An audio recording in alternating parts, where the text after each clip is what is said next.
Assalamualaikum warahmatullahi wabarakatuh. Waalaikumsalam. Hamdan wa syukran lillah. Salatan wa salaman ala Rasulillah wa ala alihi wa sahbihi wa wala amma ba'd. Ahibba al-kiram, sahabat sekalian, amar ma'ruf nahil munkar adalah istilah yang sangat familiar, dikenali oleh siapapun yang beragama Islam.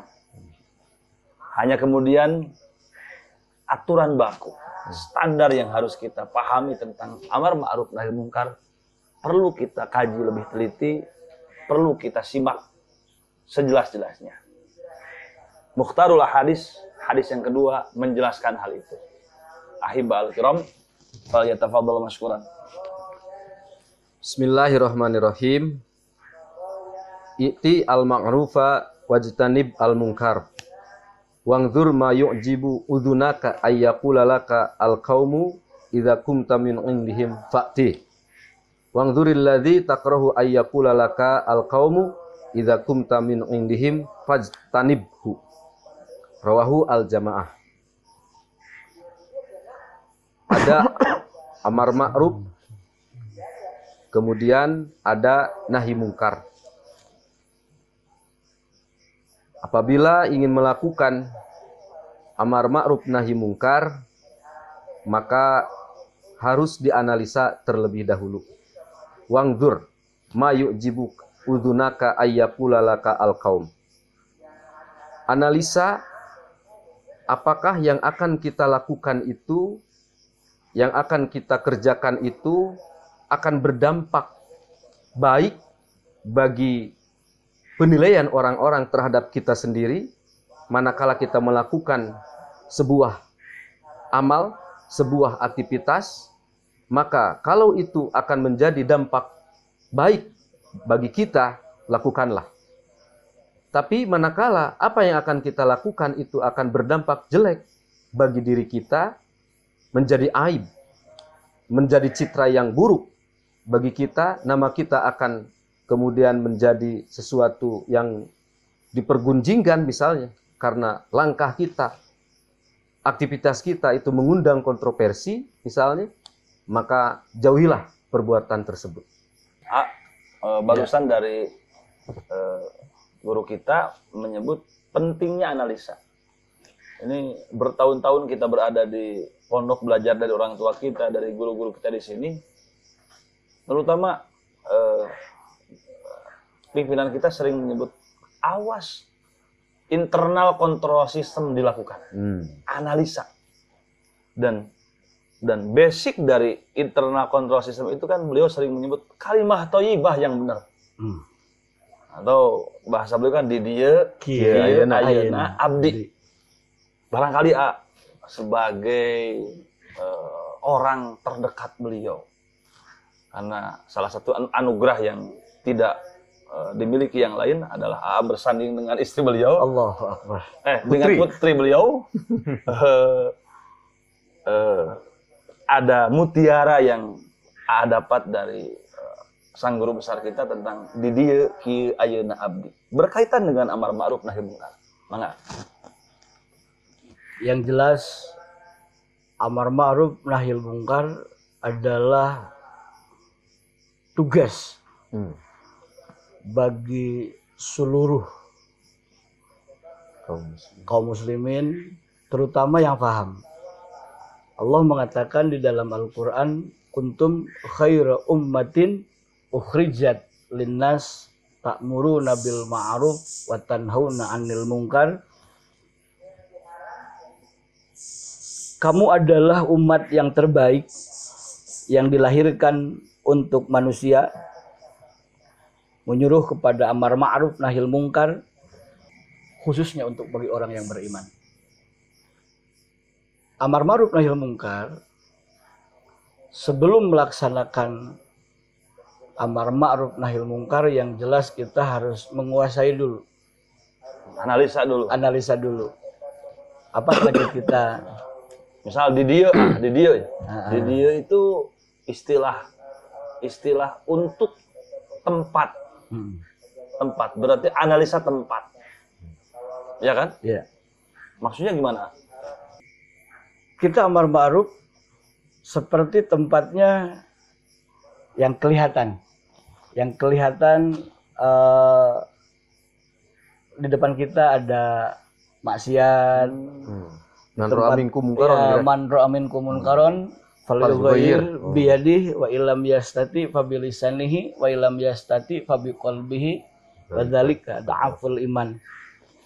Jadi kalau kita melihat pemunkaran dalam situasi apapun, kita itu yang pertama man ra'a minkum munkaron falyughayyir biyadihi. Mampu dengan tangan kita. Tapi analisa tempatnya harus kuat. Harus kuat. Ini Aijang barangkali mau menambahkan. Ya. Kan misal gini, ada orang main musik jedak-jeduk di tengah lapang mengganggu semua aktivitas kegiatan manusia yang lain gitu. Atau orang jedak-jeduk di kamar, ini kan sering menyebut ada munkar, ada fahsya. Apa perbedaannya? Baik begini, bahwa amar ma'ruf nahi mungkar itu biasa diistilahkan, ini sebelum ke sana ya. Biasa diistilahkan dengan hisbah. Oh, hisbah ya. Ya, hisbatan. Kalau kita baca bekerja karena Allah dalam kitab fikih misalnya Fathul Mu'in, itu hisbah itu kan gawe karena Allah. Ya. Dalam gambaran misalnya tidak ada di satu wilayah tidak ada hukum, gitu kan? Maka seorang yang sultan atau waliul amri bisyaukah misalnya gitu kan, harus mengangkat meskipun bukan daripada orang yang representatif untuk menjadi seorang kodi misalnya, seorang hakim gitu kan. Nah, maka kemudian ada seorang hakim yang hisbah gitu kan, gawe ada otoritas Allah. Hisbah di sana. Nah, tetapi dalam skala yang lebih mikro, hisbah itu diistilahkan kemudian menjadi amar ma'ruf nahi mungkar. Itu berarti artinya apa? Artinya bahwa ketika seseorang melakukan amar ma'ruf nahi mungkar, karena itu adalah titah dan perintah daripada Allah dan Rasulnya, maka dalam pelaksanaannya pun harus karena Allah Ta'ala. Berarti merujuk dengan atau senada dengan apa yang kita gaungkan dengan kalimat thayyibah, la ilaha illallah, la maqsuda illallah. Bahwa amar ma'ruf kita itu bukan karena faktor-faktor yang lain, bukan karena faktor politik misalnya, bukan karena faktor ekonomi misalnya, tetapi karena faktor satu-satunya menuju mardho fillah. Kalau kata Abah itu Dewi Darmo, Darmaning Bakti, Darmaning perintah. Dan dalam hisbah sendiri itu kan ada rukun-rukunnya, ada muhtasib misalnya, gitu kan, ada muhtasab alaih, ada muhtasab fih. Siapa yang pantas melakukan amar ma'ruf, dipilihkan orang. Iya, itu kan dalam kalau tidak salah bisa dilihat dalam kitab Ihya misalnya, gitu kan, karangan Abu Hamid Muhammad Al-Ghazali dalam Ihya jilid kedua, ada pola, ada tahapan-tahapan dalam melakukan amar ma'ruf nahi mungkar. Itu misalnya dengan tahapan pertama at-ta'rif, gitu kan, memberitahukan. Seseorang yang mempunyai ilmu, manakala melihat ada seseorang yang berbuat kemungkaran misalnya, itu kan harus menyampaikan. Itu harus menyampaikan bahwa itu salah, yang benar ini begini. Itu memberitahukan at-ta'rif. Itu. Kalau misalnya sudah diberitahukan, sudah diberi pemahaman oleh seorang yang mempunyai ilmu, tetap saja dia tidak mau melakukan kebaikan, misalnya. Maka kemudian tahapan kedua, yaitu al-wa'dhu bil kalamil latif. Memberi peringatan, memberikan nasihat dengan wa'dhu kan, dengan memberikan nasihat dengan ucapan-ucapan atau dengan perkataan-perkataan yang lemah lembut gitu. Baik, kita pertajam ke analisa. Apakah ada hubungan? Ada kan ada perintah. Ikti lakukan. Ada umur perintahkan. Nah, ini apakah sama maknanya atau ini kembali kepada diri kita masing-masing? Ini kan lakukan ma'ruf, jauhi mungkar. Ini seperti seperti kembali kepada diri kita masing-masing. Tidak dulu berbicara orang lain gitu maksudnya. Apa hubungannya antara ikti dengan umur? Iya.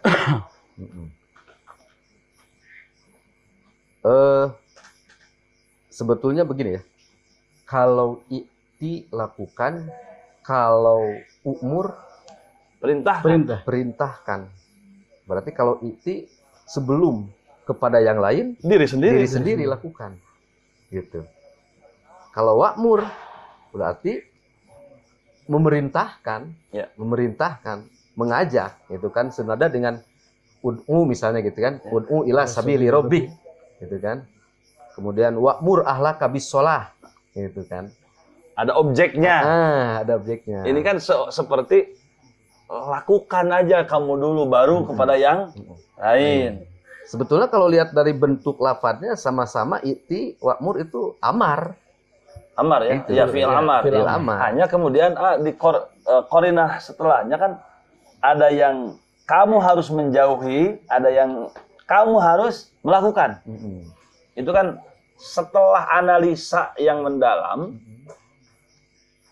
dan kita juga sudah beramar ma'ruf nahi mungkar dengan diri kita sendiri, mencoba baik, mencoba mengikuti perintah, dan mencoba menghindari larangan. Nah, kemudian lalu kita menganalisa, bisa nggak hal ini menjadi bola pantul kepada yang lain? Saya sudah tidak lagi melakukan mungkar, dan saya punya tanggung jawab untuk mengajak yang lain menghindari mungkar. Nah, hubungannya apa? Antara barangkali di mana letak pentingnya analisa? Di mana letak pentingnya analisa? Sehingga ada munkar, ada fahsa gitu kan. Ya. Kalau misalnya apa namanya? Ada mengajak gitu kan. Ya. Setelah kita melakukan, lalu kemudian kita mengajak kepada orang lain, berarti itu maksudnya dakwah. Gitu kan? Itu iya. Berarti maksudnya dakwah, mengajak. Mengajak itu seseorang yang sudah berada di bawah jurang kemungkaran, misalnya gitu kan, kita ajak, kita ambil, kita simpan di tempat yang aman, tidak lagi di jurang kemungkaran. Setelah kita melakukan, gitu kan? Kemudian tidak serta-merta mencaci maki, misalnya gitu kan? Terus mengejek, black campaign kepada orang yang sudah berada di bawah jurang, di pinggir jurang, gitu. Jadi kalau dakwah itu kan seperti itu, mengajak, menarik, gitu kan, membawa orang yang akan terjerumus, kemudian disimpan, bukan disalah-salahkan. Gitu. Ini menarik, Kak. Saya pernah membaca satu kisah di mana di antara 4 mujtahid, Imamuna Malik, Imamuna Hanafi, Imamuna Syafi'i, Imamuna Ahmad bin Hanbal, itu yang paling sedikit jangkauannya kan Imam Malik. Kalau Imam Syafi'i kan ada masa beliau di mana, ada masa seolah melakukan rihlah ilmiah kemana-mana gitu. Itu dalam riwayat yang saya temukan, Imam Malik itu pernah digunjing orang karena dalam bahasa kita seolah ulama kurung batok. Jadi dia jarang keluar rumah. Imam Malik itu. Di Madinah ya? Iya, di Madinah aja. Pokoknya Imam Malik di Madinah aja nggak keluar. Nah, ini kaitannya kan Imam Malik berusaha melakukan perbaikan, kalau dalam konteks ini ya. Pokoknya saya dulu yang harus baik. Pokoknya saya sebelum saya baik, saya di rumah, saya lakukan kajian. Dan itu digunjing. Nah, pada akhirnya dari kebiasaan stay at home Imam Malik itu, kemudian yang lain ikut ngaji ke Imam Malik. Dan itu bagian dari amar ma'ruf nahi mungkarnya Imam Malik. Dia tidak ngajak, dia tidak memerintah orang untuk menghindari mungkar. Diam aja ngaji di rumah, tidak kemana-mana, tapi orang datang. Setelah dia i'ti bil ma'ruf wajtanib anil mungkar. Nah, ini si raja kisah sama beliau, barangkali ada Ada mutiara yang bisa kita ambil dari hadis ini. Yang jelas masalah amar ma'ruf nahi mungkar sebagaimana Rasul mengatakan dalam satu hadis, ma min qaumin amilu bil ma'asi wa fihim may yuqaddaru ayyunkiru alaihim falam yaf'al illa yushiku ayya ummahumullahu bi'adzabim min indih. Jika di satu kaum ada kemaksiatan yang merajalela, terus di satu kaum itu ada orang yang mampu untuk amar ma'ruf nahi munkar. Wa fihim may yuqaddaru ayyunkiru alaihim, tapi walam yaf'al, tidak mengerjakan. Tidak mengerjakan amar ma'ruf nahi munkar, maka ancaman Allah berat.